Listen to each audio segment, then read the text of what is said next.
আসসালামু আলাইকুম গাইস, এখন আমরা যাচ্ছি আজিমপুর। এটা সেই বিখ্যাত জায়গা। এখানে এক জায়গায় কতবার আর ভিডিও করবেন? এক জায়গায় আর কতবার? এটা হলো শহীদ মিনার। চাইতেও করেন, আসতেও করেন। সরি, বলে গেছিলাম। সেম রাস্তা।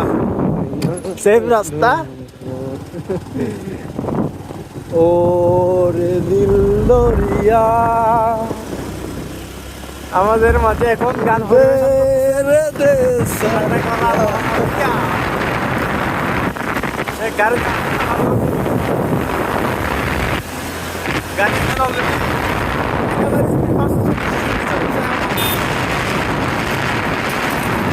আরে ভাই, কি ঠান্ডা লাগে তো।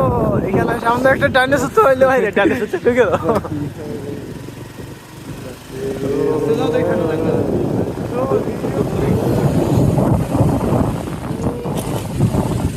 অনেকগুলো মানুষ দাঁড়ায় আছে এখানে। এগুলো কি? এখানে একটা বিগ সাইজের দাঁড়ায় আছে।